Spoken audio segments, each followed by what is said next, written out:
While she was putting the groceries in the car, she saw another man. That man was also loading a huge amount of food and supplies into his car. So much that it looked like he was preparing for an entire family, or maybe even the end of the world. Amanda found it strange, as if something big was about to happen, but she didn't say anything and left. After returning home, the family got ready and went to the beach. They sat together, enjoying the sea breeze and having fun. Suddenly, they noticed a massive ship far away in the ocean. At first, they thought it would change its course, but even after 2 hours, it stayed in the same place. Only now, it seemed to be getting closer. Everyone felt uneasy. Slowly, the ship kept coming nearer. Fear spread among them as they realized something was wrong. Amanda's husband shouted, "Let's get out of here!" People started running in all directions. Chaos broke out on the beach, but the ship didn't stop. It kept moving forward, came out of the sea, and finally stopped right on the shore. It looked like no one was steering it. The film begins by showing the entire world, and then it shifts to America, where the sun is rising, symbolizing the start of a new day, just like any other. We are introduced to an American family, a man who is the head of the house, his wife Amanda, and their 2 children. The man is calm and kind-natured, not easily angered. Amanda, on the other hand, is short-tempered and suspicious by nature. She doesn't trust people, and often doubts everyone. Both husband and wife work. Their daughter is sweet and innocent, and she loves watching TV shows, while their son is a little mischievous. One morning, Amanda's husband wakes up and notices that Amanda seems to be in a very good mood. She tells him, "I want to go somewhere for the holidays. I've already booked a house on an island for us."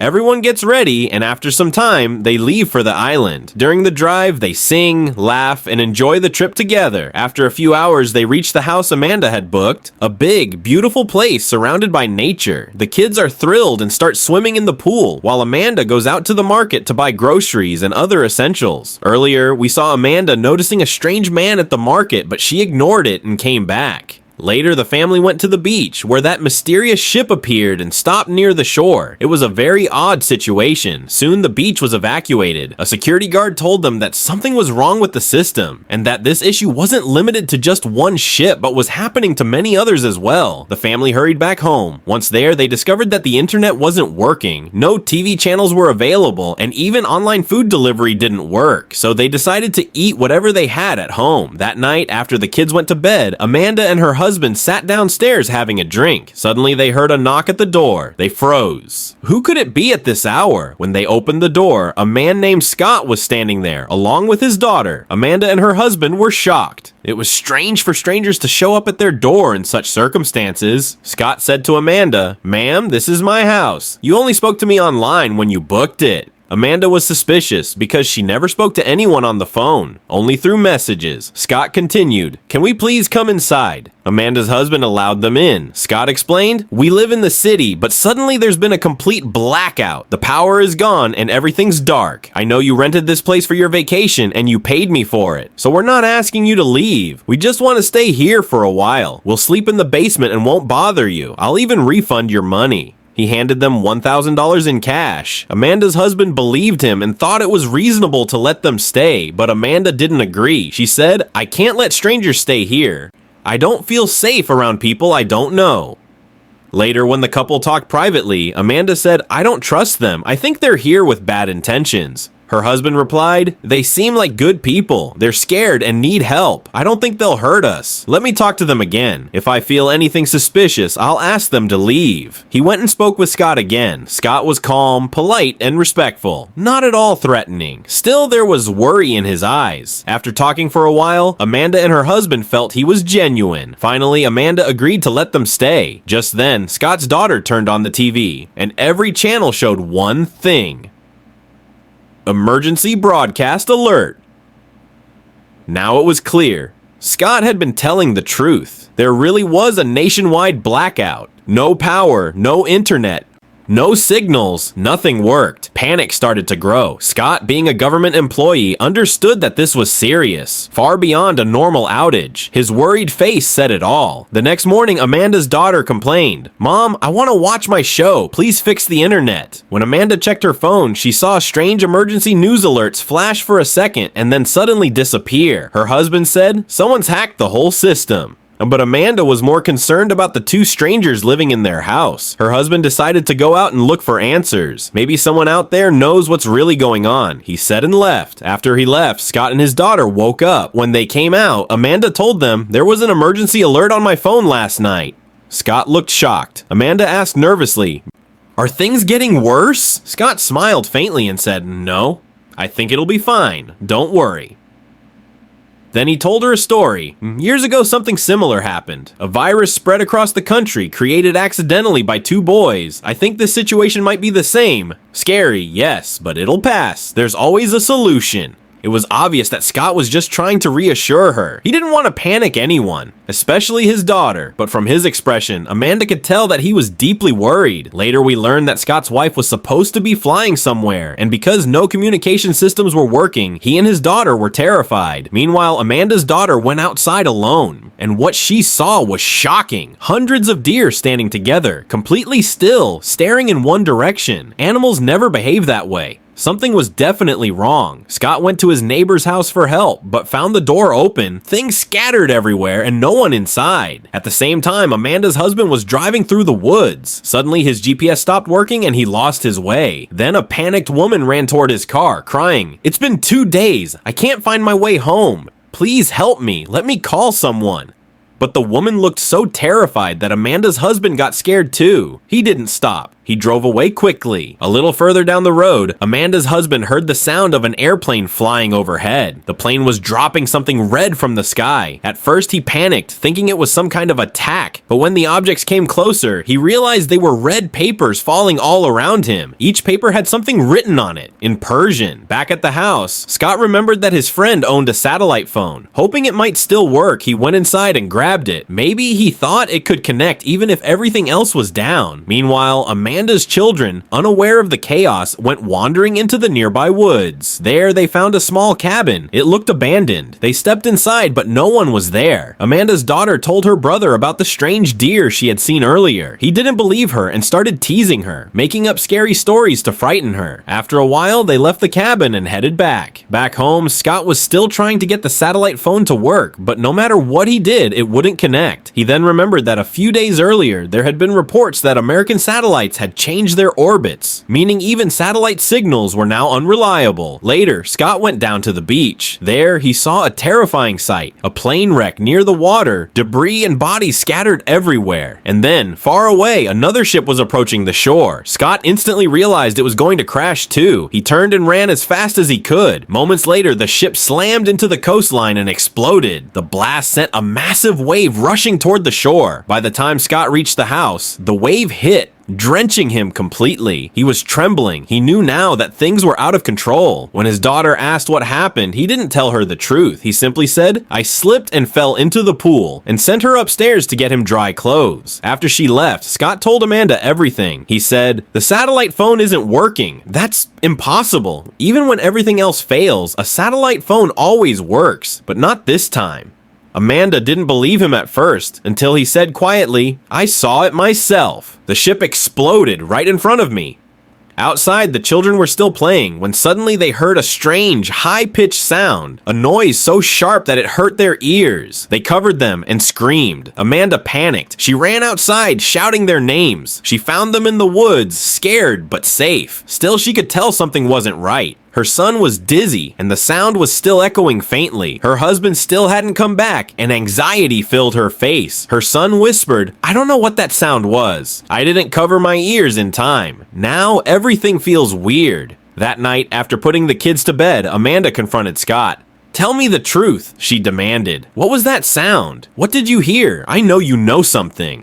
Scott took a deep breath and said, "That wasn't a plane or a bomb. It was a sound wave weapon." Amanda froze. The words echoed in her head. She whispered, "My husband still isn't back. I'm scared." Then she added, "2 days ago, I saw a man at the market. He was filling his car with food and water. He must have known something like this was coming. He was preparing." Scott looked at her and said, "That man, he's my friend. He knew about this before it started. That's why he was ready." Just then, Amanda's husband finally returned home, pale, shaking, and holding one of the red papers that had fallen from the sky. He handed it to them silently. Amanda's son recognized a word written on it. He'd seen it before in one of his video games. It meant "Death to America."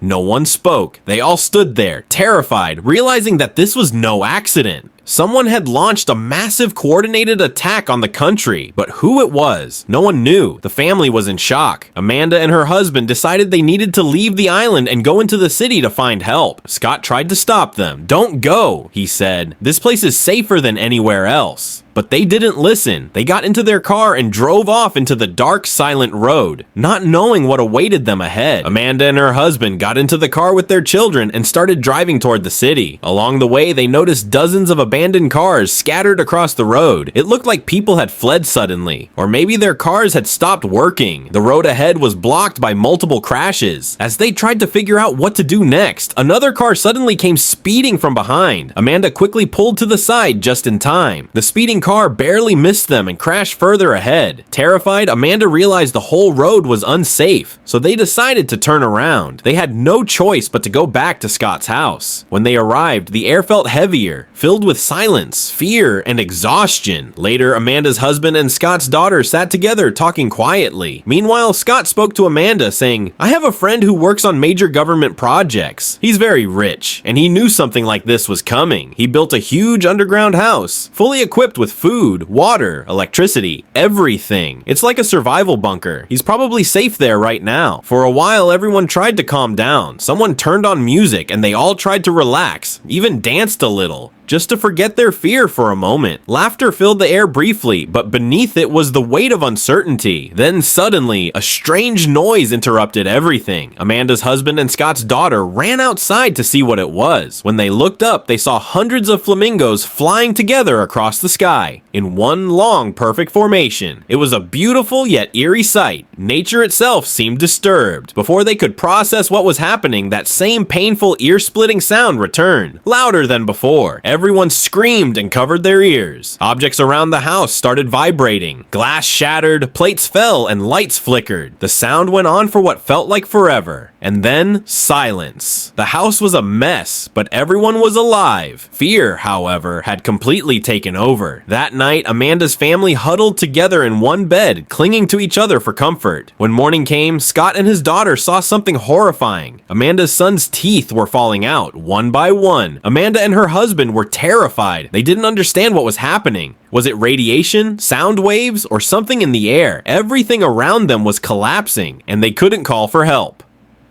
Scott said, "Remember the man you saw at the market? The one buying all the food? That's my friend. He lives nearby. He probably has medical supplies. Let's go see if he can help your son." Amanda agreed immediately. Scott, her husband, and their son got into the car and drove to the man's house. When they arrived, Scott's friend was inside, armed with a gun. He shouted from the doorway, "Park your car far away. We'll talk later." Scott was shocked. They had been close friends for years, but now this man looked completely different. Paranoid, hardened by fear. It felt like humanity itself was breaking down. Scott tried to reason with him. Amanda's husband said, "Please, my son is sick. He's vomiting. His teeth are falling out. We just need medicine." Scott's friend replied coldly, "That's not unusual. Many people are experiencing the same thing. Those loud noises and their sound weapons, they damage the brain and nerves. That's what's causing this. But I can't help you. Go away." Scott was stunned. "What's wrong with you? We're friends." His friend said, "Not anymore. The world's changed. There's no law, no government, only survival. I'll protect my family, and you protect yours." Anger rose between them. They pointed guns at each other until Amanda's husband stepped between them, shouting, "Stop! Please! If you were in my place, I'd help you. I'll even pay you if you want."